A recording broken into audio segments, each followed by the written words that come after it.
wisdom of life. So, from this moment forth, may all of you make the firm intention to meditate to the best of your ability, realigning yourselves with the pathway to nirvana. May all of you sit cross-legged, with your right leg on your left leg, your right hand on your left hand, the index finger of your right hand touching against the thumb of your left hand, with your hands resting gently, palm upwards on your lap. Close your eyes very gently, just as if you were only half closing your eyes. Similar to the way you may close your eyes just before going to sleep. Never squeeze your eyes closed, and make sure there's no pressure around your eyes. You'll have no tension around your eyes, and your body will be completely relaxed. And fill your mind with happiness and joy, so that your mind feels refreshed and pure, clear and bright, free of any sort of worries whatsoever. No matter what sort of worries might come through your mind, let go of them all completely. Forget about all the things of the world, allowing your mind to be completely still, and imagine that inside your body is free of any organs or tissues, any muscles or bones, as if inside your body is just an empty space, just like a hollow cavity inside yourself, rather like a crystal tube or a diamond tube. Today, as we meditate, we take the opportunity to revise some points of technique in meditation which will be particularly useful for anyone who feels that they are being held back in meditation by insufficient understanding. We have all been doing the 10 items of homework mentioned in the Dream Kindergarten every day, practicing regularly. We have already started to understand the most efficient way to bring the mind to the center of our bodies. With experience, even just thinking about the center of the body, you'll find that your mind is already there at that point, 2 finger breadths above the navel. If you are adept, you will find that your mind can go straight through the center of the body. However, for those of you who have not progressed this far, you have to start off by resting your mind at the point which for you feels like the point of greatest contentment, without worrying too much about the precise position of the center of the body.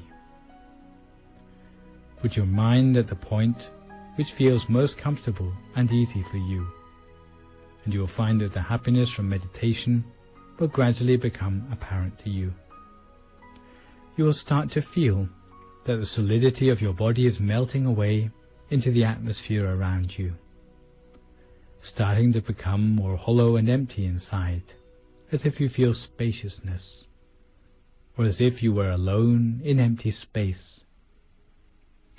Some people will feel as if their body has disappeared altogether, as if all that's left is the feeling of your awareness.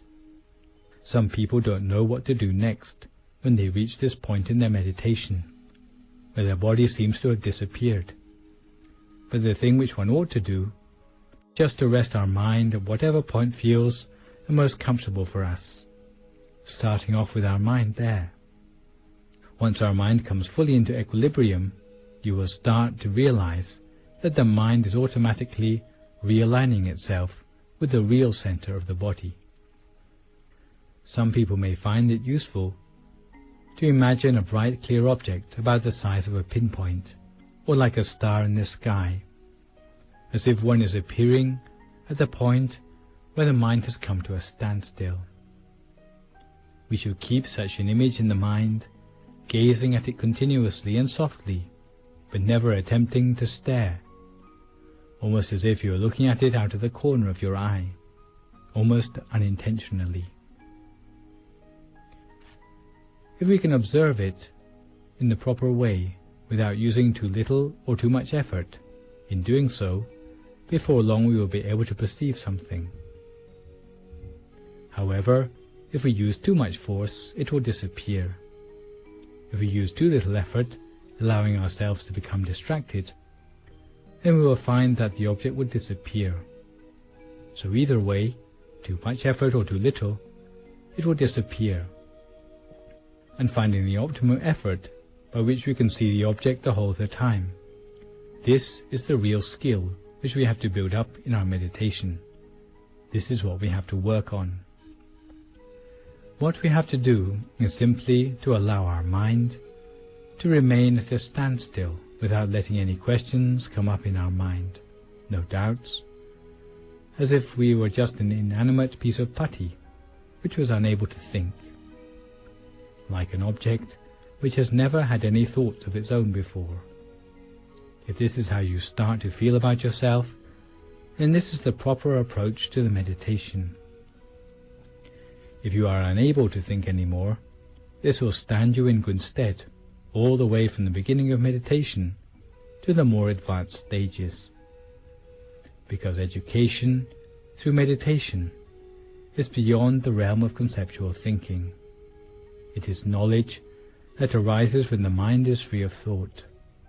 It is pure, bright knowledge. We learn merely by what we see, acquiring the knowledge directly. It is rather different from the modes of learning we are used to. We have to study and memorize, read and write to increase your knowledge. The sort of knowledge we are talking about is a knowledge which is independent of thought. It can arise only in a mind which is free of thought, a mind that is at a standstill. In Buddhism, such knowledge is called Bhavana Maya Panya, the wisdom arising from a still mind. It is practiced until it gives rise to inner brightness in the mind, and through the brightness we are able to see more than before, and by seeing more than before we learn new things about the reality of life and the world.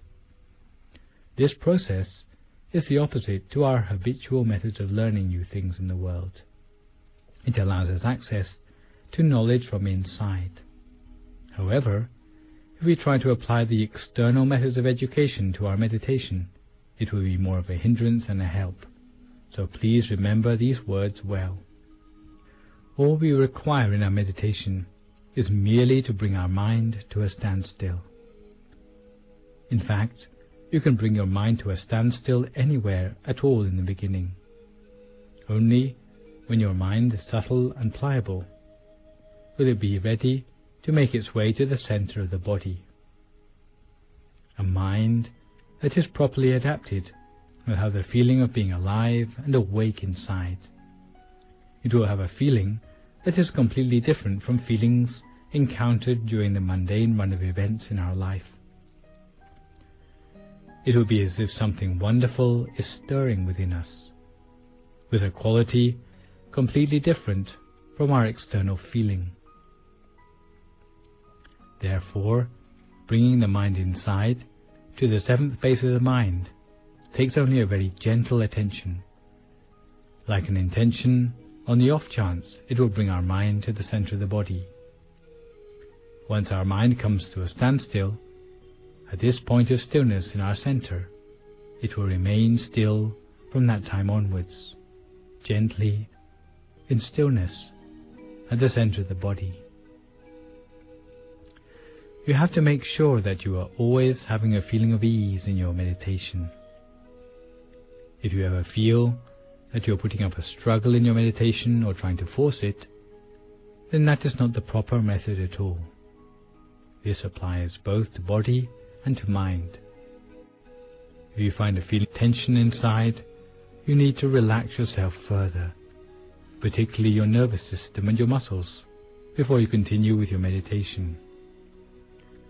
Once your body is relaxed, your mind will relax as well. Your body will be completely relaxed and still. So we have to train our mind in this way, and at that point we will be able to see a bright clear sphere inside ourselves. Even with our eyes closed, it will not be dark inside for us anymore. We will be able to maintain our mind internally, stopping it from wandering anywhere else easily, the whole of the time. Maintaining the mind in equilibrium at the center of the body, we will find that there is a feeling of expansion inside. With such a feeling of expansion, we will have a sense that we are being drawn inwards, as if we are being attracted through into a new dimension by a giant magnet deep inside us.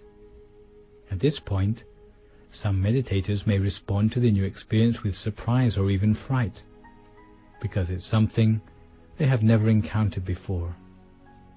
However, we must just comply with whatever is the nature of our mind. We have to just let such experiences be, rather than struggling against them or even reacting to them. We must remain impartial to the inner experience, allowing it to follow through by itself. We will see that the study of inner knowledge like this is all the outcome of placing our mind by the proper method at the center of the body. If you can do this before long, we will be able to manage the proper method wherever we are. But in the beginning, it is important that we have the confidence in our own ability to meditate. We have to believe that we are going to be able to make progress in our meditation. We have to believe that it's merely a question of having a proper understanding of the method. Thus, all it takes is to study the method properly, and you'll be able to make progress. Don't go doubting your potential to make progress in meditation. Some people tend to dwell on the bad deeds they've done in the past, thinking that they are at a disadvantage in meditation because of them. Others think they've had a clouded mind for the best part of their life, and it's going to be impossible to teach an old dog new tricks. Such thinking is not worthy of DMC viewers. If we lack confidence in ourselves, we can't expect to make a success of anything. The fact that even with our eyes shut, we can spoon food into our mouths or point directly to the tip of our nose should dispel any doubts we have about bringing the mind to the center of the body, because after all, you already know everything about the meditation technique you need to know. All the know-how necessary to achieve success in meditation has already been put at your disposal. Nothing has been kept back. You have to train yourself and devote yourself passionately to the practice of meditation in every spare moment you have, because this is the knowledge that is the most important knowledge in life. Even though you might have got yourself a doctorate degree, it can only ever help you to earn your living more easily, or to win acceptance in the eyes of society, to bolster your reputation. But once you come to the point where you're on your deathbed, even the best of academic knowledge will not help you to get a better place in your afterlife. But the things we're studying here, to do with the stillness of the mind, these are the things which are the most important of all. They are the real knowledge of life, and we must give this knowledge due importance.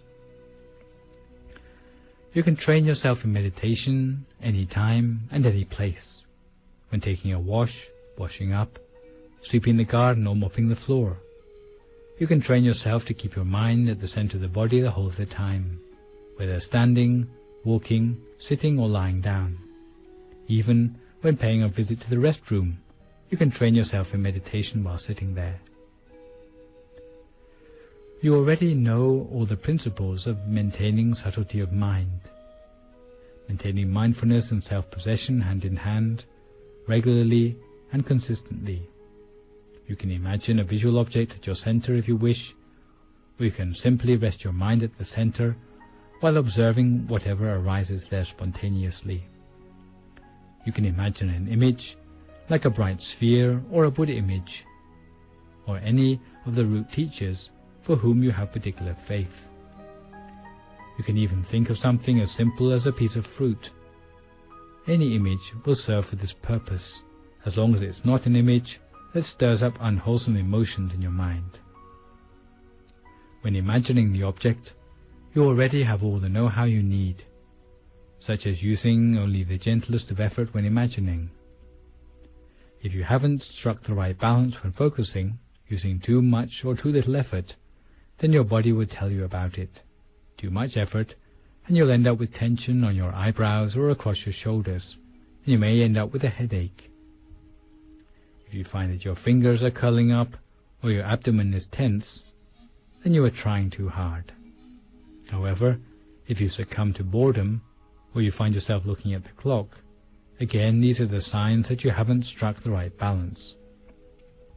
Don't struggle on if you have these sort of symptoms, but you have to readjust your technique, relax yourself, and be more at ease in your meditation.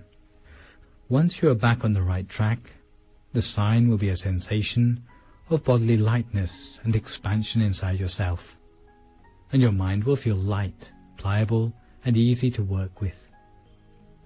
You'll feel that time passes by more quickly than it really does, and you'll feel that you don't want the meditation to come to an end, as if you'd like to extend the length of your meditation, as if you've been glued to your meditation mat. When your meditation is going well, your body will automatically set itself up in a position of poise, where the body seems to inflate itself into the most elegant and upright of postures. When we feel that we are happy with our meditation, when we have a smile on our face, these are all indications that we are on the right track with our meditation technique. On the contrary, if the more we sit for meditation, the more upset or depressed we feel, then this would show that we have not adjusted our mind in the proper way. If you start out in meditation looking as if you are 20 and end up looking as if you are 40, then you need to readjust your meditation technique.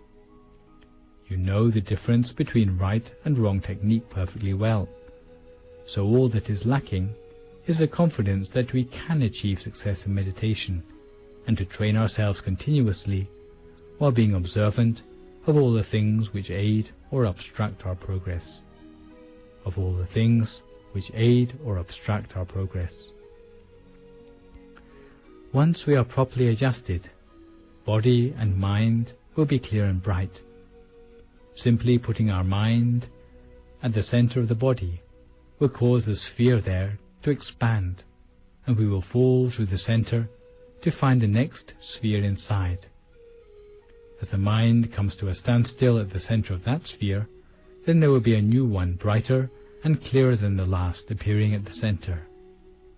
And before long, we will be able to attain the inner bodies and attain the body of enlightenment within ourselves, exactly according to the recipe for success discovered by the great abbot of Wat Phak Nam.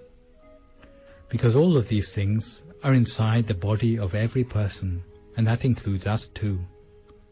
We know the difference between right and wrong methodology.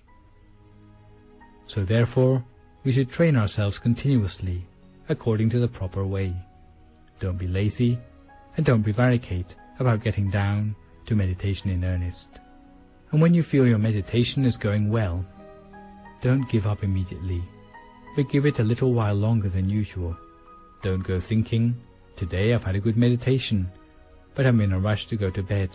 I guess I'll be able to sit for meditation even better tomorrow. Never think like that, because the opportunity for meditation to go well happens only very rarely.